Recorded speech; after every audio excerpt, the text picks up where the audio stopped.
सर्व विद्यार्थ्यांचं भूगोल विषयाच्या या व्हिडिओमध्ये हार्दिक स्वागत आहे। आज आपण इयत्ता 7वीच्या भूगोल विषयाच्या पुस्तकामधून पाठ क्रमांक 8 ऋतू निर्मिती हा भाग आपण अभ्यासणार आहोत। ऋतू निर्मिती भाग 2 आपण प्रथम सत्रामध्ये पहिलाच पाठ ऋतू निर्मिती भाग 1 अभ्यासलेला होता आणि त्याच्यामध्ये आपण एक कृती केलेली होती। ज्या कृतीमध्ये आपण सूर्योदय, सूर्यास्त, दिनमान, रात्रमान याच्या नोंदी ठेवलेल्या होत्या तक्ता तयार करून, आणि त्याच्या आधारे आपण सूर्योदय, सूर्यास्त, दिनमान आणि रात्रमान याच्यामध्ये होत जाणारा फरक हा आपण अभ्यासलेला होता। आता आपण या व्हिडिओमध्ये या ऋतू निर्मिती भाग 2 या पाठातील आपण 4 व्हिडिओमध्ये याचा अभ्यास करणार आहोत। आजच्या व्हिडिओमध्ये आपण पाठीमागील केलेली आपण कृती ऋतू निर्मिती भाग 1 या पाठातली त्याच्या संदर्भाने आपण या पाठातील ऋतू निर्मिती भाग 2 या पाठामध्ये इतर कृतींचा अभ्यास करणार आहोत। आता आपण ज्या पद्धतीनं जून महिन्यामध्ये तक्ता पूर्ण केलेला होता सूर्योदय, सूर्यास्त, दिनमान, रात्रमान याचा, तसाच आपण सप्टेंबर आणि डिसेंबर या दोन्ही महिन्यांचा सुद्धा तक्ता आपण पूर्ण करून त्याचा अभ्यास आपण इथं करायचा आहे।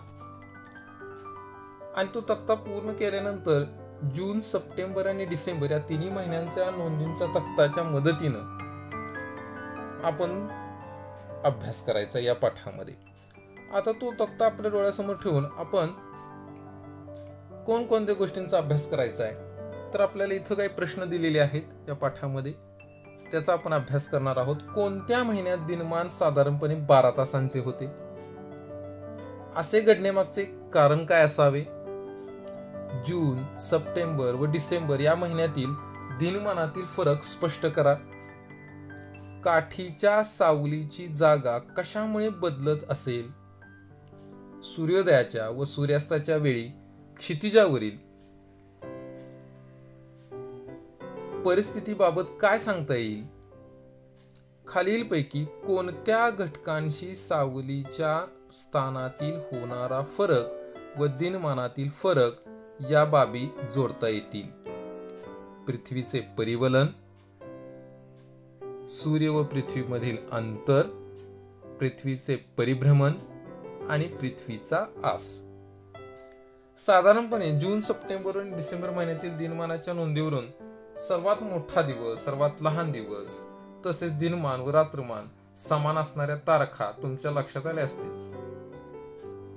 दरवर्षी साधारणपणे याच तारखांना या स्थिती येत असतात। सावलीच्या प्रयोगावरून सूर्योदयाच्या स्थानात बदल झाल्याचे आपण पाहिलेले आहे। दिनमानात होणारा बदल तसेच सूर्योदयाच्या स्थानात होणारे बदल कशामुळे होत असतील याची आपण आता माहिती घेऊया। आता आपण भौगोलिक स्पष्टीकरण अभ्यासूया। सूर्याचं भासमान भ्रमण। भासमान भ्रमण या शब्दाचा सर्वप्रथम अर्थ समजून घ्या। भासमान म्हणजे भासणारे आणि भ्रमण म्हणजे सूर्याचे इकडून तिकडून प्रवास करणे, भ्रमण करणे।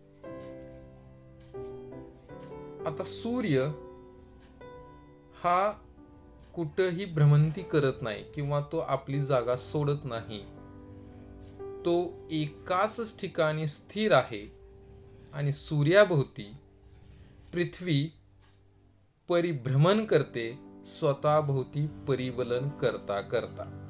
हे आधी लक्षात घ्या। आणि मग आता आपण हे भौगोलिक स्पष्टीकरण पाहूया। सूर्याचं भासमान भ्रमण।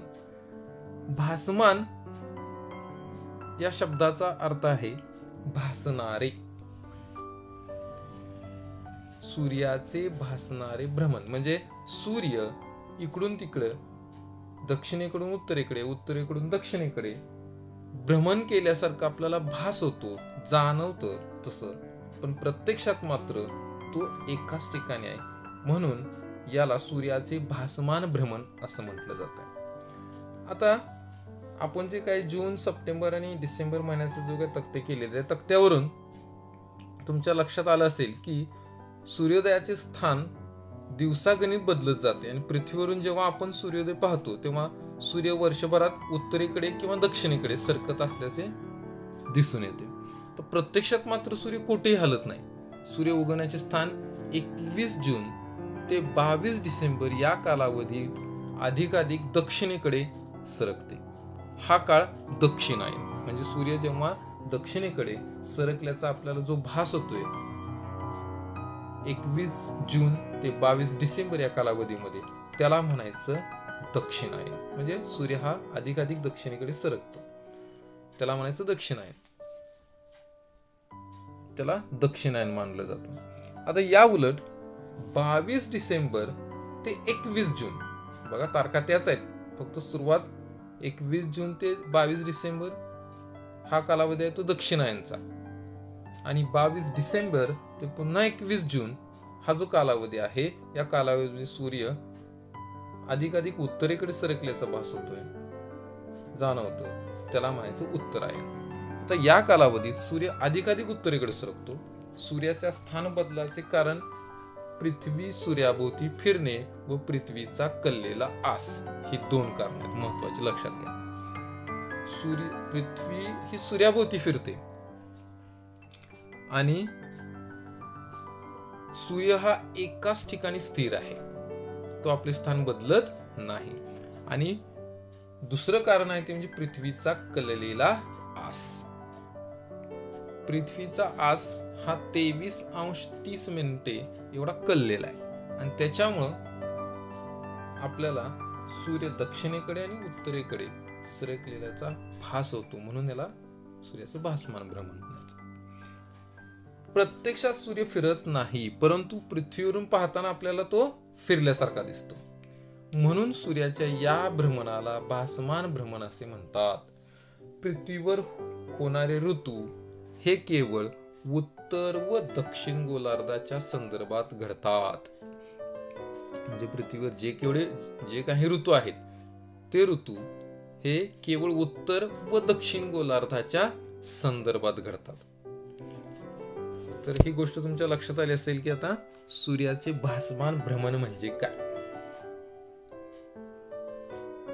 आता जरा विचार करा, या शीर्षकांतर्गत काय दिलेलं आहे बघा. सूर्योदय व सूर्यास्ताचे स्थान 22 डिसेंबर नंतर कोणत्या दिशेला सरकल्यासारखे वाटेल.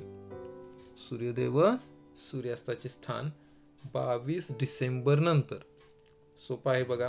मगाशी मी सांगितलं होतं की 21 जून ते 22 डिसेंबर हा कालावधी सूर्याचा दक्षिणायनचा आहे, म्हणजे सूर्य दक्षिणेकडे सरकल्याचा भास होतो आपल्याला. आणि 22 डिसेंबर ते 21 जून हा कालावधी हा सूर्य अधिकाधिक उत्तरेकडे सरकल्याचा भास होतो आपल्याला, ते उत्तरायणचा आहे. म्हणजे 22 डिसेंबर नंतर कोणत्या दिशेला सूर्य